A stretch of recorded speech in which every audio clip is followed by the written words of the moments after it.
it's really slow. Like, if you mess up one Ravage DP ult combo, I think your game plan is kind of messed up.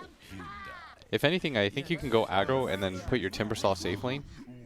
I don't know if that's that bad of an idea. Like, Monkey notoriously does not love aggro lanes. It doesn't look like they're going to do that, but... I mean, you mentioned, the type versus Lycan, obviously, the pace of the game not good for him, but it's also not good against, the Timbersaw, which is perhaps where there was some surprise that that Tidehunter got picked up, even though it's good on paper against Lycan, definitely not good on paper against Timbersaw. Yeah, I think Seb actually showed that the matchup is okay once you're like, if you're really good and you hit like level 5, it's kind of dealable as Tide once you have a mask. Just avoid the Timbersaw as much as possible. And so there's a pretty fun interaction. Like every single time you do the stat drain, by the second one or something, once you have enough levels so you're Kraken, it actually gives you back all your strength, and it's almost like it just like straight up heals you back. Ah, so then it's not that bad. Because I was wondering why he wasn't losing that bad, and then somebody told me, and then I rewatched it, and I agreed. That's one of the few times somebody has hit, like, PM me on Reddit, and it was like an actual useful... like, I was like, oh, they got 4 bounties. It's over, Will. What the hell? Wrap it up. Let's call it. 4 bounty runes. Game is over. Not much else to say. Have you heard of my Exodia strat? I bring it up all the time, Exodia. But soon I will not be able to, so... It's where you get the first 8 bounty runes of the game, and the game just ends. If you somehow give up 8 bounty runes in a row, that should be like the hidden objective of Dota. It's like a table tennis where you used to play at 21. If someone wins like the first 7 points, it's just over. Yeah. It's like 7-0, it's over. You're not even going to play to 21 anymore. It's like a mercy rule thing. Yeah. That was I don't know if I think that was just a house rule that a lot of people had. But yes, the mercy rule of Dota, I guess. 8 bounties means... I mean, 8 bounties is pretty hard to get if you think about it. 8 is a lot in a row. Yeah. And once you've gotten 4, though... That's very true. You're halfway there. Yeah. Dang. We're good at math. I mean, it would force Spirit to, all in 5-man just to make sure they get 1 bounty rune. Would that not be hype? I think that'd be pretty hype. Imagine the game ending at 5 minutes. Just done. and like the Navi and Spirit fans just like, so it's just over? Radiant victory. Not sold on this idea coming into play. Dude, think about how hard that is, though. Yeah. To be fair. Oh, nice snipe on the courier. Interesting setup, by the way. This is going to be a 5-position Death Prophet. Yeah, and kind of taking the lane. Looks like Monkey King is dealing with some creep waves behind the tower. Yeah, so he's pulled this back and made creep waves meet in different places. But, yeah, this is, I think at least for Na'Vi, the lanes we expected once we saw who was playing what hero. But Nature's Prophet mid against Lina. Why do you think they're looking to run the mid Nature's Prophet? Because I think they need a core that paces. And I think if you have Death Prophet as well, part of the problem is that all your damage is very cooldown reliant, which I think is pretty bad. Plus, Nature's Prophet 5 sounds really bad against Timbersaw, if I'm honest. Yeah. Is it not the same for Nature's Prophet core, though? Like, isn't it normally often worse if your core is being countered, whereas teams will put a hero into a support or like, oh, it's countered, let's play as a support. I think in-game he'll get like Silver Edge and stuff like that at a reasonable time. Because in lane anyways, I'm thinking about like how the treants are pretty much going to heal him. Yes. You don't want to... you definitely don't want to lane against him, which is, you're playing mid. You know you're not getting that Timbersaw mid matchup, at least not at this point. Okay. I mean, pace of the game, I think we see this a bit with Na'Vi. They're looking to play the lanes. They're not going all in for these kills. They're just happy to kind of secure their farm. Is there going to be any big first moves, do you think? Like, is the 4-position Tusk looking to make some early rotations, or Na'Vi just happy with how things are going? If anybody was going to make a move, it would be this Tusk, for sure. But I don't think... I think this is going to be a fairly static laning phase. Maybe Tusk ends up going bottom at some point. I think that's the only place that Slayer can actually pick up kills. Yep.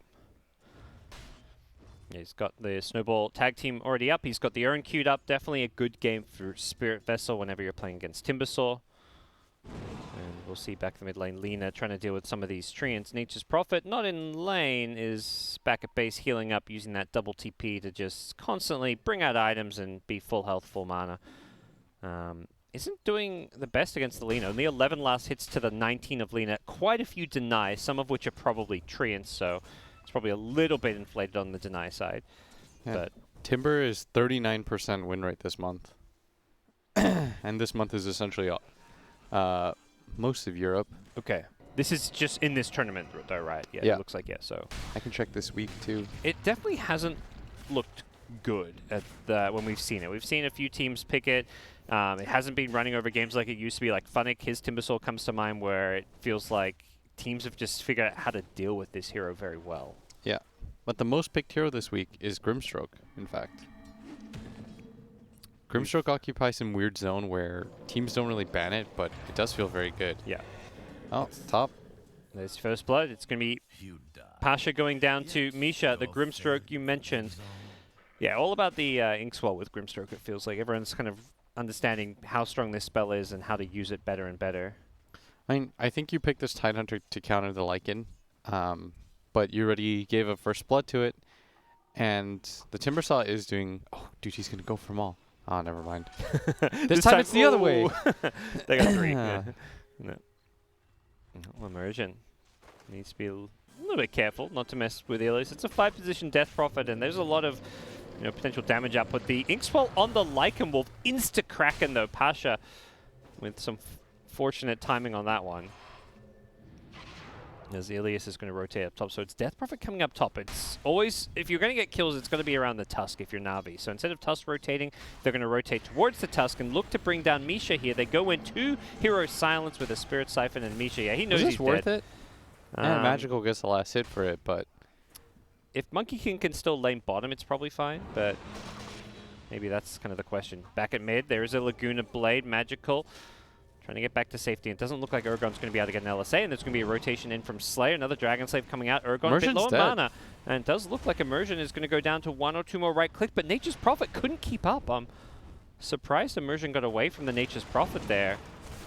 Slayer not going to get hit. Oh my god, he dodged the Dragon Slave and the Swashbuckle. And now Magical, he's going to TP in forward. He wants this rune. The double damage is picked up, and he's coming back for Urgon with a rotation from Monkey King. Monkey King's on the way. Urgon is in all sorts of trouble. The Boundless Strike, is it going to reach in time? It's not going to get the cast. I believe they didn't quite see the TP in time, and it probably was out of range.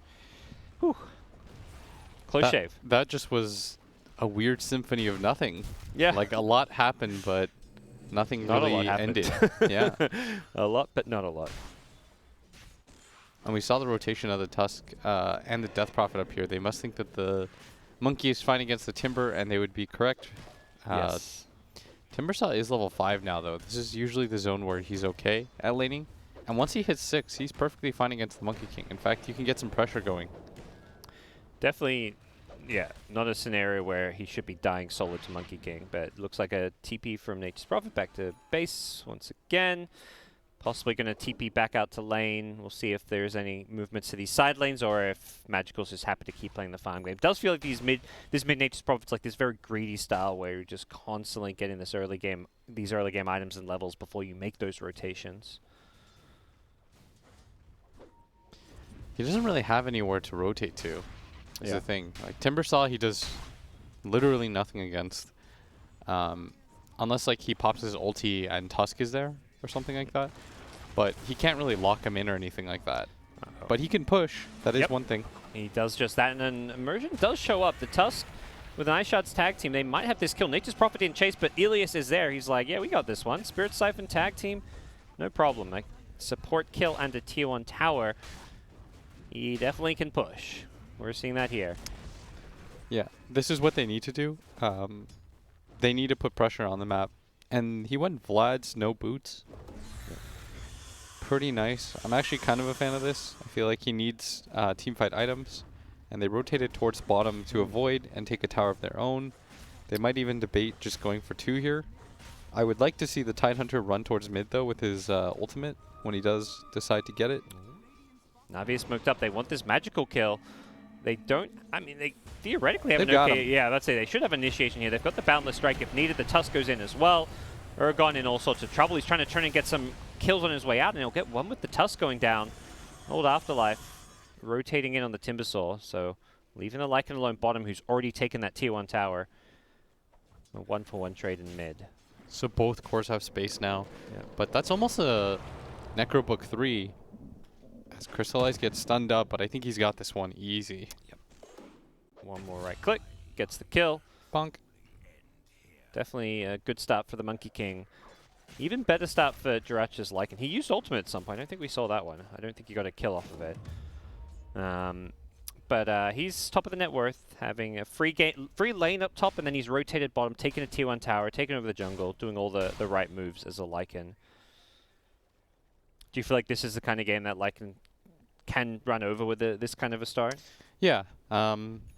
As long as they play the pace right. Like, the entire point of your lineup versus their lineup is your lineup has no cooldowns, really. Like, your longest cooldown that you have to worry about right now is, like, Pango ulti. Everything else allows you to just, like, fight non-stop, pretty much. And even Pango ulti, like, Rolling Thunder 70 seconds. Yep. It feels like nothing. Lina is, like, a very, very low cooldown hero. She's also got, like, a 70-second Laguna Blade, but she can just fight because she has 2 nukes. All right. Well, outpost coming up. It looks like Team Spirit going to make sure they secure one of the 2 with a rotation down bottom, and they should be able to get at least 2 of the 4 bounty runes, maybe even more, but doesn't look like Lina wants to go towards the top ones. Like, this Lycan is going to hit he's going to get Necrobook 3 and then just try to run over them, and every single time Na'Vi pops their big ultis, he's just going to go for it again. TP back in, Timbersaw has the Quelling Blade to get out of the Sprout, and will attempts to chain out. They managed to cancel it perfectly, but the Ice Shard's not going to land, and with the Inkswell placed on top, they were going to be A-okay. Ilias is going to go down the Lycan rotation with the Shapeshift, but doesn't want to commit too hard for this one. I think understanding that Na'Vi playing defensively around this town, they're going to TP in the Tidehunter. They've got Ravage here. Pasha reveals himself instantly, though, so if you're Spirit, you're thinking, okay, Tide's here, let's just back off. Let's go to another lane. You kind of keep away from this guy. He's going to suicide the Wolves in, but it's a free deny. Yeah. And this Lycan is still having, like, the sickest game. Yep. Pretty much has book 3 at 11 minutes. Cool. That's pretty fast.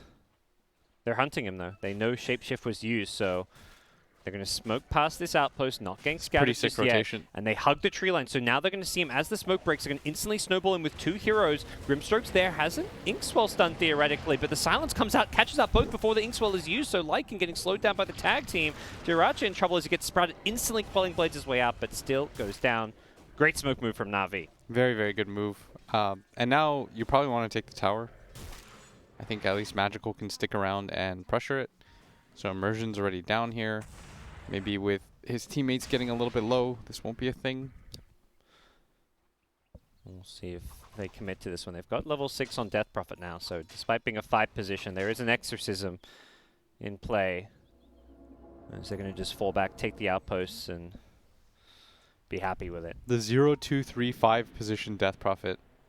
I like it. Ah, yeah, I mean, Crypt Swarm not something you typically need if you're a 5 position, I guess. We've seen this early silence come into play a few times in these engagements. It's actually pretty handy when you level it that much this early on. Like, it's pretty unexpected. Yeah. It's a pretty long duration silence in an AoE, so yep. Coming in is Team Spirit. They're going to find Slayer. Snowball dodges the Inkswell stun, but still in some trouble, but he TP's out. He may survive this one. The Chakram damage is going to help bring him down. Immersion getting the last hit. Pasha now in some trouble himself. Oh, he missed the first ball. Yep. Gets him with the second, though.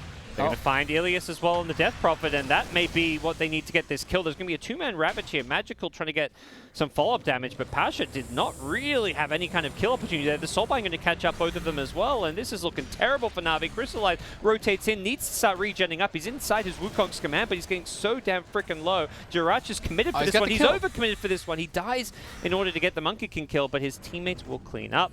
Old Afterlife gets another, and they're going to take out the Tidehunter to complete the team wipe, as Tusk has respawned, gotten a revenge kill, may now die a second time. trying to get rid of the silence, gets caught by the Inkswell stun, a couple more right clicks with a Timber Chain. He just spawned. Whew. Triple kill for Afterlife. So that's a 6-man wipe, I think, or something? Yeah. Wait, yeah. Tuss died twice. Tuss died twice. So they got 6 kills for 2 right there. Fantastic trade. Ooh. Team Spirit looking good here. They did lose Lycan, who is kind of their most valuable and highest net worth hero, of course. Sure, but you'll take that trade every single time. Yep.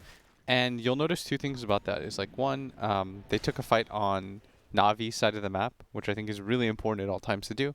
And 2, now that Ravage is down, like, you can do whatever you feel like. Yeah. And this is the problem with having these like high cooldown abilities against heroes like Lycan, is they could go into Roshan, they could go push out this tier 2 bottom. Like, all the possibilities are endless right now. Yeah, instantly you see Team Spirit have several heroes go right back to that Radiant jungle, knowing they're in a fairly safe position. They're gone back at mid, has that Yule Scepter, but didn't want to commit for Slayer, but perhaps Timbersaw will. Forces out a snowball. It's going to be on a creep, though, so I think Old Afterlife thought the snowball was coming towards him, but it was nicely placed on a creep. Nice! Timber Chain finds the perfect tree. Tips Slayer on his way out. Could be in some trouble. He may have overcommit. He may be regretting that tip fairly soon, but Immersion is there with the Rolling Thunder onto 2 heroes. Gets a third now as well. There's going to be a Lina rotation as well, and the tide getting very, very low. Luckily, there's a Sprout to block any kind of chase. He will never regret the tip. If he died there? Yes. And he even got a bounty rune. Look at that. Nice. Well, looks like the 15-minute bounty rune is going to be claimed, 3 of which by Team Spirit. And they continue to play this fast-paced game. We'll be seeing Ravage coming back up fairly soon, which is what Na'Vi kind of have to play around. This is what I meant by you don't want to play around long cooldowns. Against really short cooldown heroes, is inherently you're just at their mercy. They're going to keep making plays around the map nonstop, while you sort of have to play this really defensive playstyle. They're going to get a kill here. A solo Ravage onto Urgon's Lina. He's not dead yet. He's still got bottle charges. Oh, he's okay. Juking. Yeah, he's surviving currently. He's going to LSA through some trees, finds a way a little bit further into the jungle. Urgon still in some trouble. The Tidehunter's been stunned up again, though. Now the Silence come into play, and Urgon, he's just going to turn and fight. The Silence on the Tide, he can't get rid of it. The Phantom proven to be too much, and elsewhere, Ilias goes down as well to the Lycan. So, a disaster for Na'Vi, committing a Ravage. And they thought it was going to be a solo kill on the Nature's Prophet. Might have died, but then they get the Ravage off, and all of a sudden everything changes. But again, you've wasted Ravage. This usually just means like another objective is going to get taken. He actually went back for the drums, really all-inning on this like mid-game. Yeah. I like this. I think we've seen this more and more. I know like Matu was doing this when he was playing his Brood. It's so much attack speed. When you activate, it's 55 attack speed. So when you have all these summons, it just kind of like overwhelms towers and enemy heroes. Yeah, I think this Roshan is very free. This no top Ravage, tower might get denied or something like that, but you don't have Ravage. I guess you do have Wukong's. I don't know if he knows for sure it's up or anything like that. Crystallize, Mago jumping in to scout things out. There are still some trees around the pit, but you've got to be careful when you're playing against the Timbersaw. You can cut them down. Crystallize going to bound the strike, but here comes the Rolling Thunder from Immersion. This is a great Rolling Thunder. Yep, he's completely kept them away from the pit while the rest of Team Spirit secure. Roshan gets a nice swashbuckle onto 3, but here comes the Wukong's command. If you're Spirit, you're just looking to disengage. They Quelling Blade to help Immersion get out of the Sprout, but he still ends up going down. Laguna Blade on the backside catches out Pasha. They're going to wait this out and go. And yeah, they want to chase Urgon. He's going to be getting in there. He's probably going to Yule Scepter fairly soon as well. The Inkswell Sun is going to be more than enough to catch Magical. Sets up the LSA. And Team Spirit, with a 6k gold lead, now have an Aegis advantage as well. And they bottle another bounty rune. Dude, I think he actually like shoveled 2 bounty runes in like 3 digs or something like that. That's pretty sick. It's pretty sick when you have the bottle too. It's a normally you think of like refilling that bottle, you need to find a power rune or a 5-minute bounty, but that shovel allows his Lina to be really active on the map, and we're starting to see like why Grimstroke is also really good against Pops he doesn't have Aegis. Yep. I think he might be on the dead. Lina. The shapeshift being used with the Soulbind, and Team Spirit watch their Lycan die. That's an unfortunate misplay. You really don't want to get caught out there right after you just kind of won a fight and took Aegis. Yeah, 100%. They didn't even have to use Ravage or anything like that from that engagement. All they have to do at this point is stick together and take fights as a group. But yeah, Grimstroke Phantom versus Tidehunter. It's one of like the few things that don't get dispelled. He still physically has to hit it off, which I think is pretty cool, right? Oh yeah. It's nice that there are those ways you can play around Tide. It's starting to look that way, Emergent. Yeah. Can't get the Rolling Thunder off immediately. Still finds a way to get it off, but oh! Awkward. Traps himself on the staircase. Random ass staircase. They should really just be together right now and not feel like they have to make these like aggressive moves. Because all you're doing really is giving Na'Vi a chance back into this game. Yeah. Well, you can see there, they built up a sizable net worth lead. Still sitting around 5k gold and a decent chunk of even bigger size of experience. And the win chance favoring Team Spirit here, 19 minutes in. As we'll see what their next move is. Like you mentioned, it does feel like they need to just be sticking together. You've got an Aegis and you just lost 2 heroes back to back, your carry and your 4 position, unnecessarily. So they're going to smoke up. Here we go. Here's the team play we're looking for from Team Spirit. As 20-minute mark approaches, the outpost is going to be what they look to contest. Urgon runs in with the Yule Scepter. Sets up on the Tusk, doesn't get the LSA because there's an interrupt, and here comes Na'Vi. They're going to take the Aegis for nothing, and Lena's trapped in the Wukong's command. She's so out of position now. What can she do here? They're going to shapeshift. Emergent wants to go in with the Rolling Thunder, but Urgon may just die before he can use any spells here. There's going to throw out a Ravage, which catches out most of Team Spirit. The Lycan coming in with the shapeshift and gets caught by a clumsy net. They've lost the Wukong's command, which means they've now lost the Monkey King as well. And Ravage being committed, so it looks like Na'Vi just out of gas here as they're in full retreat mode. Luckily for Spirit is they had enough threats here that even with the Lina down, the Lycan, the Timbersaw, able to clean up the fight as the TP out from Slayer not going to be interrupted. So they still win the fight, even if it wasn't convincing on the side of Team Spirit. That Ravage was not that good, though. He used it as pretty much everybody was fanned out, and Crystallize doesn't want to leave his ring. So it might have caught like 4 heroes, but they had no follow-up damage on it at all. We'll see it again here. It was a nice boundless strike to stop Urgon getting this I mean, Urgon combo. aggressively used his Yules into 5 heroes. Yeah. He just ran in unafraid. They even popped down that high ground ward. I'm not sure if he had that before he went in, but... So he Ravages right here. It doesn't stop the Pengo at all, and it catches everybody on the outer edge of the ring, but no one gets caught in the ring itself. And this Pengo ball was so smooth. Just kept hitting the Monkey King over and over again, and Crystallize just went down, and all of a sudden you have no damage at all to stop this. And now they've used Ravage, and here comes Team Spirit. Straight down the mid lane, they take a tier 2 tower for free. They've got Timbersaw on the front lines tanking up with the reactive armor. They've got the Lycan summons. They're just going to go onto the tier 3 tower with Hal, with summons, and that tier 3 tower just melted. Holy crap, that was fast. Lycan even with the dragon scale for some extra damage onto these buildings.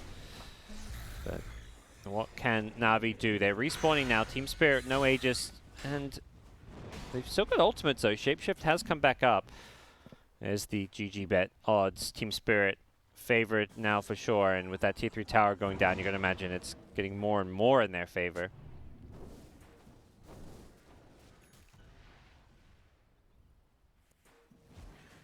Magical working on a BKB on his Nature's Prophet. A very early Crystallis. This Lina, I feel like after the last fight you'd be like, yeah, I need a BKB, which I guess is what Urgon's saying with it queued up now and not like turning that Crystallis into a Daedalus or anything just yet.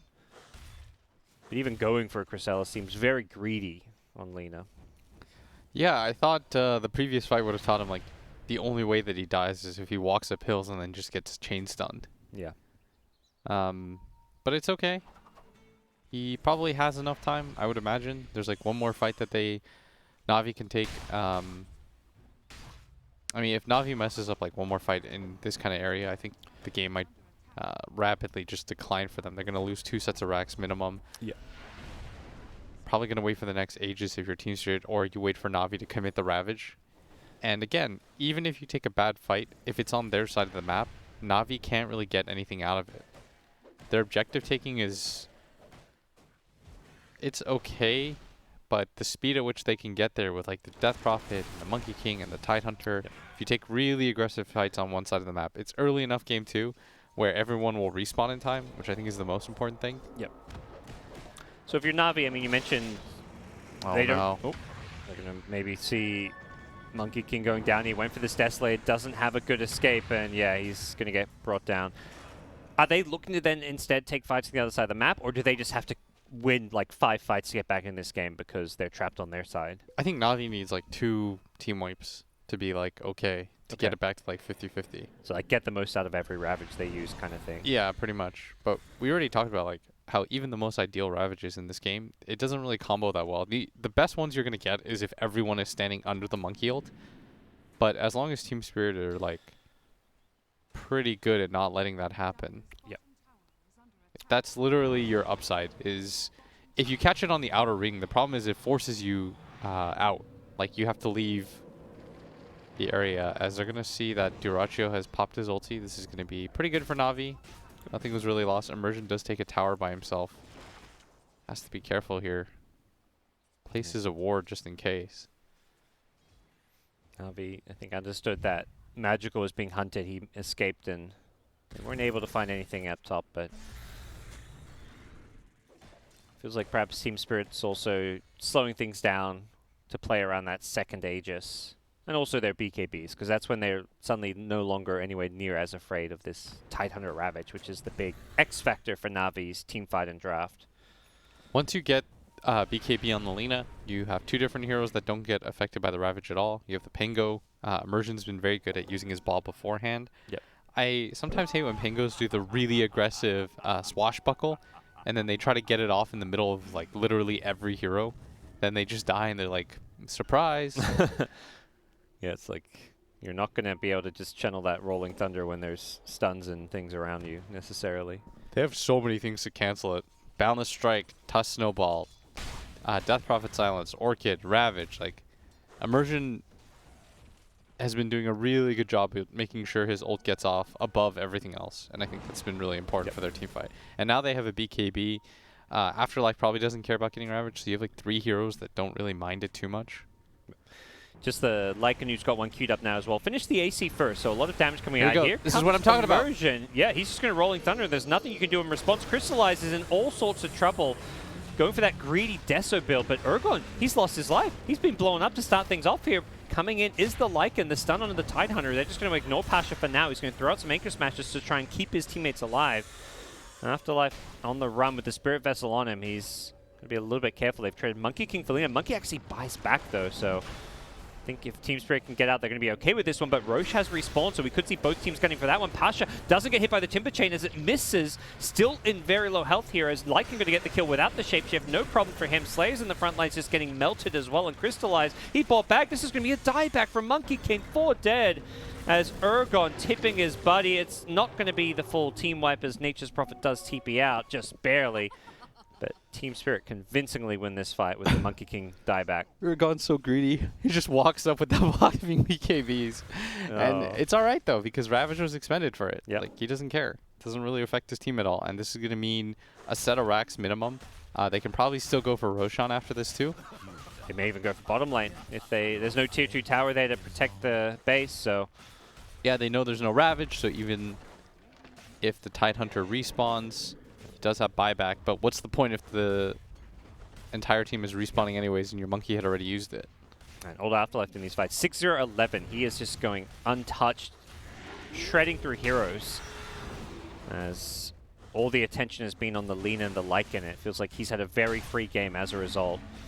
And he's just zoning Na'Vi away from any kind of a base defense. Still 15 seconds without the Monkey King, and it does look like Team Spirit are going to try and just secure this Rax here. They pop the Wolves in the Howl. Urgon takes the range racks here. They're keeping up the melee with the Sprout, but it gets broken by the LSA, and double racks for Team Spirit. You mentioned it. One bad fight, and they'll get 2 lanes, and that's exactly what they did, Will. Yeah, so I saw when I was watching the draft, I was like, all right, so you have Lycan. He got picked pretty early, right? I think it was like 3rd pick or something like that.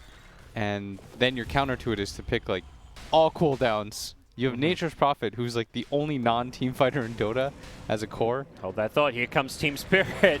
They're not giving Na'Vi a second to breathe. And when you're playing against the long cooldowns that you mentioned, this is the perfect way to play Dota. This Tide still doesn't have Ravage for another 7 seconds. And it feels like that last team fight was ages ago. Pasha just being zoned away, but here comes a snowball, going to look to initiate. It actually looks okay for them. They've got the Soulbind out though. The X is from the Death Probe. This is a 5 position. They need to blow her up, but they're going to ignore her as Urgon takes out Slayer instead. They're going to avoid the Wukong's demand. Pasha gets out forward. The Ravage, he finally had to come back up. Afterlife, he misses the Timber Chain out, but he's still so goddamn freaking tanky on the front lines, doing a lot of damage here. And with Urgon's Lina, him and Afterlife are just taking Na'Vi apart. They GG out. It's over. Urgon BKBs for putting the exclamation mark on this win, and too many long cooldowns versus Lycan. That seems to be